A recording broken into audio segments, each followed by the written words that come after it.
नमस्कार। क्या भारतीय रुपया डूबने वाला है? क्या विदेशी ताकतों के आगे हमारा रुपया घुटने टेक देगा? रुकिए, क्योंकि भारतीय रिजर्व बैंक ने एक ऐसा धमाका किया है जिसने पूरी दुनिया के बाजारों को हिलाकर रख दिया है।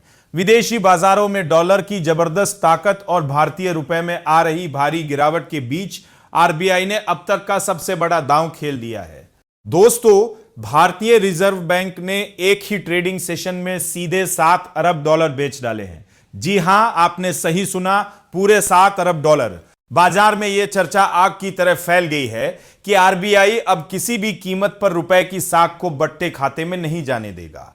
लेकिन इस आक्रामक कदम के पीछे का असली ट्रिगर क्या था? क्या विदेशी पोर्टफोलियो निवेशकों यानी एफबीआई की भारी बिकवाली ने आरबीआई को यह खौफनाक कदम उठाने पर मजबूर कर दिया है? और सबसे बड़ी बात, इस फैसले के बाद आपकी जेब, आपकी ईएमआई और देश के आयात निर्यात पर कितना भयानक असर पड़ेगा? आइए इस खेल के एक एक पहलू को डिकोड करते हैं। रुपए की इस ऐतिहासिक गिरावट को थामने के लिए आरबीआई ने पिछले शुक्रवार को करीब 7 अरब डॉलर बाजार में झोंक दिए। यह पिछले कई महीनों में एक ही दिन में किया गया अब तक का सबसे बड़ा हस्तक्षेप माना जा रहा है। ब्लूमबर्ग की एक चौंकाने वाली रिपोर्ट में सूत्रों के हवाले से यह दावा किया गया है कि केंद्रीय बैंक ने ऑनशोर और ऑफशोर दोनों ही बाजारों में जबरदस्त हस्तक्षेप किया है। वजह साफ थी, रुपया डॉलर के मुकाबले अपने ऑल टाइम लो यानी अब तक के सबसे निचले स्तर के बेहद करीब पहुंच गया था। हालांकि आरबीआई ने इस भारी भरकम डॉलर की बिक्री की पुष्टि के लिए किए गए कॉल और ईमेल का तुरंत कोई जवाब नहीं दिया है, जिससे सस्पेंस और भी गहरा गया है। अब आप सोच रहे होंगे कि आखिर अचानक ऐसा क्या हुआ? तो आपको बता दें कि हाल ही में कच्चे तेल की कीमतों में आई भारी उछाल ने एशिया के तेल आयातक देशों की कमर तोड़ दी है। हालत इतनी खराब हो गई कि फिलीपींस के सेंट्रल बैंक तक को अपनी करेंसी को बचाने के लिए युद्ध स्तर पर हस्तक्षेप करना पड़ा। भारत में भी स्थिति गंभीर थी, लेकिन आरबीआई के इस मास्टर स्ट्रोक के बाद रुपए की स्थिति में सुधार देखा गया है। गुरुवार को रुपया डॉलर के मुकाबले 95.74 पर कारोबार कर रहा था, जबकि इसका रिकॉर्ड निचला स्तर 96.96 है।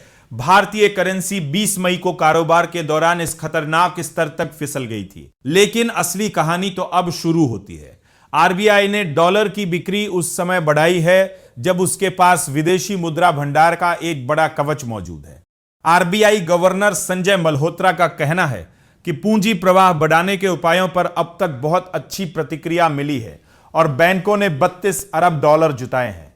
आपको जानकर हैरानी होगी कि 17 जुलाई तक भारत का विदेशी मुद्रा भंडार 676.2 अरब डॉलर के विशाल स्तर पर था, जो महज 3 हफ्तों में 9 अरब डॉलर की रफ्तार से बढ़ा है। लगातार तीसरे सप्ताह देश का विदेशी मुद्रा भंडार बढ़ना यह संकेत देता है कि आरबीआई किसी भी बड़ी आर्थिक जंग के लिए पूरी तरह तैयार है। आरबीआई का यह 7 अरब डॉलर का दांव क्या रुपए को नई ऊंचाइयों पर ले जाएगा या डॉलर का दबाव अभी और बढ़ेगा? इस बड़े कदम से आपकी जिंदगी पर क्या असर पड़ेगा, यह देखना दिलचस्प होगा। दोस्तों, आरबीआई के इस साहसी कदम को आप कैसे देखते हैं? क्या आपको लगता है कि रुपया फिर से डॉलर को धूल चटा पाएगा? अपनी राय हमें कमेंट बॉक्स में लिखकर जरूर बताएं और हमारे टेकनेट इंडिया चैनल को भी सब्सक्राइब करें और बेल आइकन दबाना बिल्कुल न भूलें। बने रहिए हमारे साथ। यह वीडियो सिर्फ एजुकेशनल मकसद के लिए है। इन्वेस्ट करने से पहले कृपया अपने फाइनेंशियल एडवाइजर से सलाह लें। नमस्कार, धन्यवाद।